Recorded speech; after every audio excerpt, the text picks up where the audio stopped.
Nous sommes avec Ali Moral Lafia, spécialiste en participation citoyenne, pour parler de la participation du citoyen au développement local. Mais avant de le retrouver, nous avons donné la parole aux citoyens. Voici déjà ce qu'ils pensent du sujet. Un citoyen doit prendre soin de sa communauté. Il doit payer ses taxes et impôts.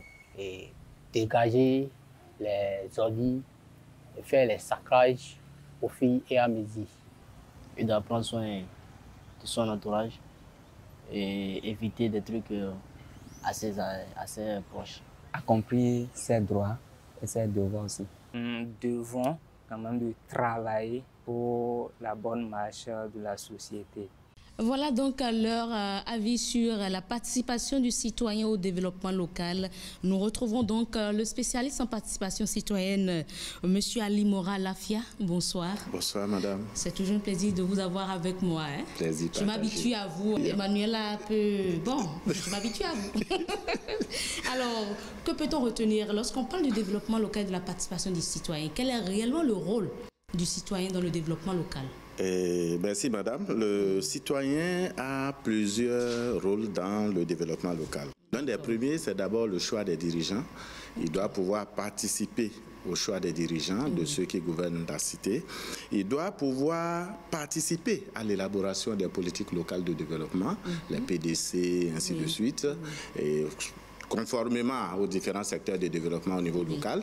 Il doit participer également à la mise en œuvre de ces politiques de développement local, soit en payant ses taxes, en vulgarisant également le contenu de l'ensemble de ces politiques-là au sein de la communauté, et il doit également suivre et évaluer avec ses pairs tout ce qui se fait au niveau local.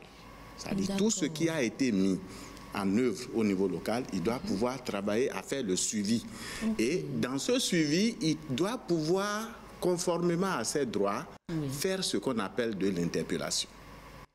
Et même travailler à ce qu'il y ait des plaidoyers de temps en temps par rapport aux questions préoccupantes, en direction des autorités, pour pouvoir répondre à certains besoins spécifiques de la communauté. D'accord. Ben, je me demande bien, est-ce que c'est aux citoyens que revient le rôle de vulgariser? Je ne dirais pas que ça revient aux citoyens, mais également, le citoyen peut jouer ce rôle, parce que la plupart du temps, les politiques sont élaborées, mais elles sont toujours là. Beaucoup ne connaissent pas le contenu, encore que nous sommes dans un système où près de 80% de la communauté ne sait ni lire ni écrire. Effectivement. Vous voyez. Donc, ce faisant, en vulgarisant, ils peuvent suivre avec les autres tout ce qui est prévu être mis en œuvre au sein de la communauté. Voilà. D'accord. Alors, est-ce que les tests de la décentralisation permettent réellement aux citoyens de jouer un tel rôle? Bien sûr, madame.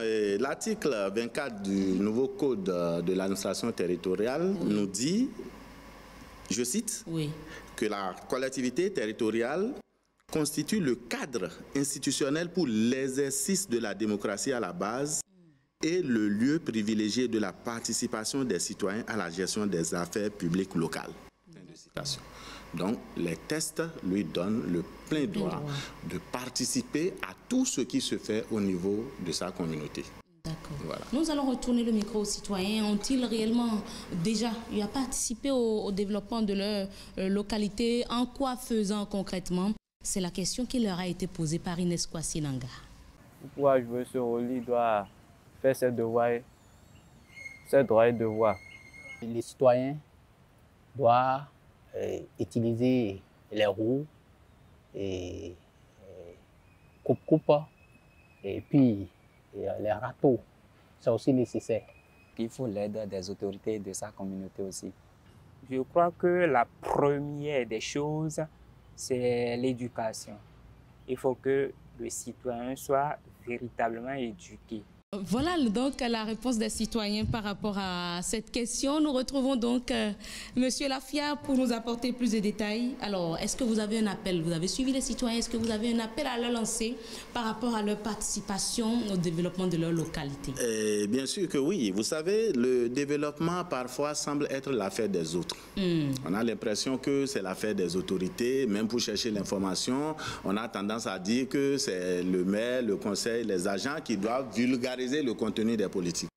Par ce biais, je crois que le citoyen a le devoir d'aller vers l'information. Il doit aller vers l'information. Qu'est-ce qui est prévu pour moi, pour ma localité, dans la période de temps à temps? Ce faisant, il peut se lancer dans une posture de contribution, d'engagement, mais également de suivi.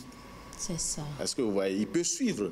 Hein? Il est prévu dans notre budget que telle infrastructure sera réalisée, mais jusqu'à telle période, on n'a pas vent. Jusqu'en fin d'année, on n'a pas vent. Qu'est-ce qui se passe réellement au niveau... La veille citoyenne, en quelque sorte. Voilà, cela déclenche le processus de veille citoyenne et des actions d'interpellation. Qu'est-ce qui se passe, monsieur le maire? Jusqu'à telle période, il était prévu que le module de classe de la localité telle devait être réhabilité ou construit. Mais on constate que jusqu'à l'heure là, rien n'y fit. Qu'est-ce qui se passe? Effectivement, je pense qu'avec des citoyens qui agissent de la sorte, nous aurons des autorités beaucoup plus compétentes et beaucoup plus attachées au développement de la localité. Beaucoup plus averties et alertées suffisamment sur les questions de développement. Merci beaucoup, Lafia Mora, pour toutes ces informations. Mesdames et messieurs, rejoignez-nous sur nos réseaux sociaux. Mouvement NTC, Facebook, Twitter, Instagram, YouTube, la page, voilà, le numéro WhatsApp, j'allais dire, le 97 41 42 67. Nous avons le site internet et le mail pour vous retrouver, pour recevoir vos suggestions, vos observations et même vos propositions de thématiques.